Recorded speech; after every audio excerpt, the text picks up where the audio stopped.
Bonsoir, chers téléspectateurs de la Sen TV et bienvenue dans votre bloc d'information du soir que nous démarrons avec votre magazine L'Essentiel.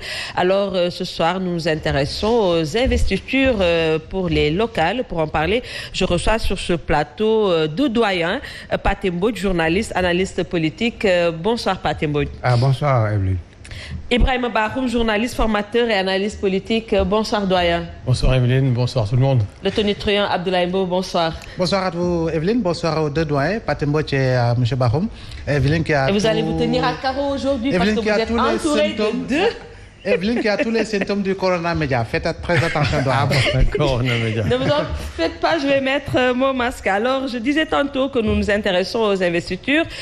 Ce à quoi nous assistons, c'est à vraiment une cacophonie totale dans presque toutes les coalitions. Chacun veut être investi, ce qui est quand même grave.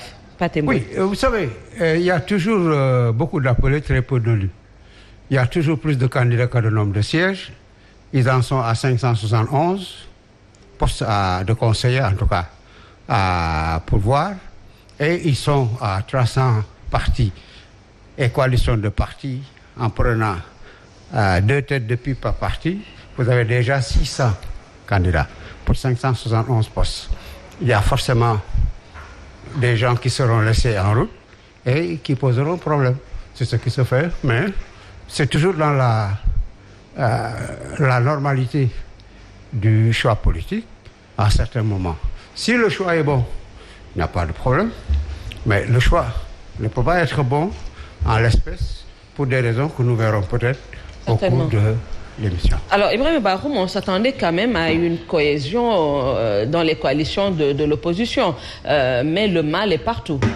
C'est vous-même que j'ai entendu parfois parler de coalition contre nature, d'association contre nature. Tout à fait. Alors, donc, déjà au départ, c'était clair que ces gens n'étaient pas faits pour s'entendre. C'est clair là-dessus. La deuxième chose, c'est quoi? Comment obtenir que des coalitions de coalitions. Parfois, c'est ça. C'est des gens qui sont déjà dans des coalitions par ailleurs.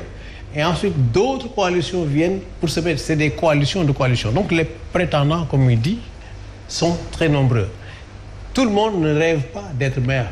Tout le monde ne rêve même pas d'être conseiller municipal. Mais beaucoup peuvent se dire, c'est l'occasion de visibilité, juste de me montrer. Et certains vont dire, même si je ne suis pas maire, question de prendre date.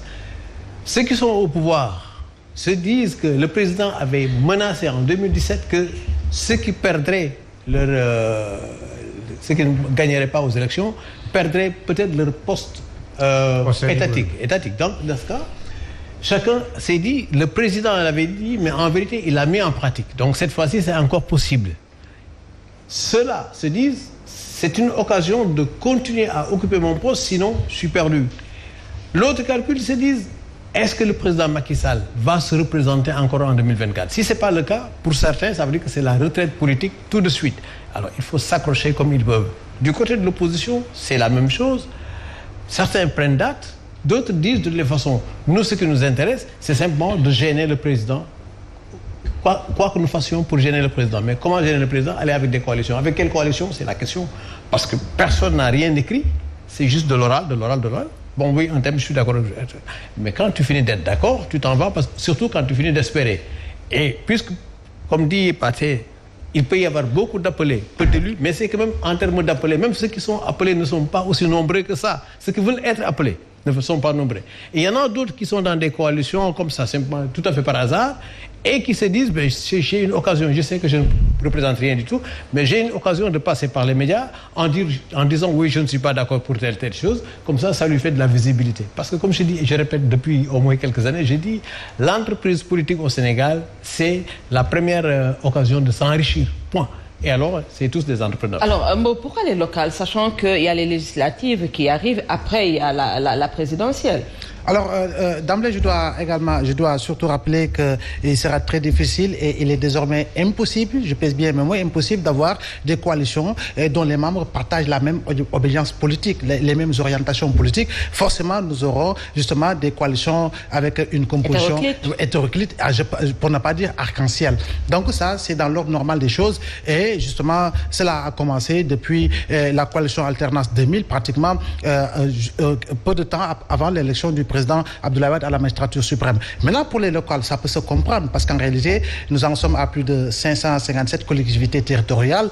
Nous avons 47 départements, mais c'est l'occasion ou jamais pour justement ceux-là qui cherchent à avoir une certaine légitimité politique de pouvoir s'affirmer, de mieux s'affirmer dans le jeu politique, dans le jeu des choix politiques. Raison pour laquelle nous avons cette multitude de candidatures, raison pour laquelle nous avons ces fortes secousses, et j'allais dire ces tremblements forts dans la quasi-totalité des coalitions, sinon dans toutes les coalitions politiques, parce qu'en réalité, comme l'a dit Doyen, ceux-là voudront garder leur poste et se faire réélire et garder leur poste, mais d'autres également voudront se faire élire pour espérer également des postes nominatifs. Donc, compte tenu de l'ensemble de ces réalités, on s'est dit qu'en réalité, la guerre sera âpre, mais vous savez, nous aurons et nous avons en ce moment beaucoup de whalers politiques, pour ne pas dire des pleureurs politiques, qui veulent se mettre en évidence, qui veulent véritablement s'afficher afin de pouvoir, en tout cas, exister, et par rapport justement aux coalitions de l'opposition comme du pouvoir. Mais dans tous les cas, on sait pertinemment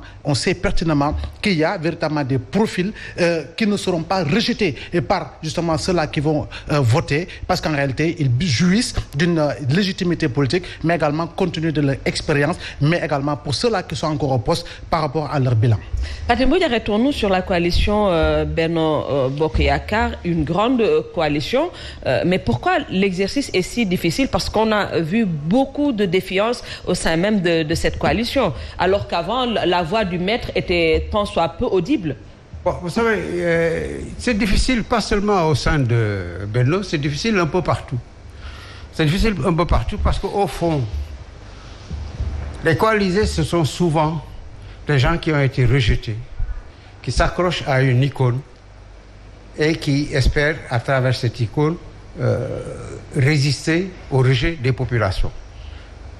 La coalition, la philosophie, en tout cas qui est de mise chez nous, c'est que tout le monde appuie celui, à la présidentielle en tout cas, le mieux placé.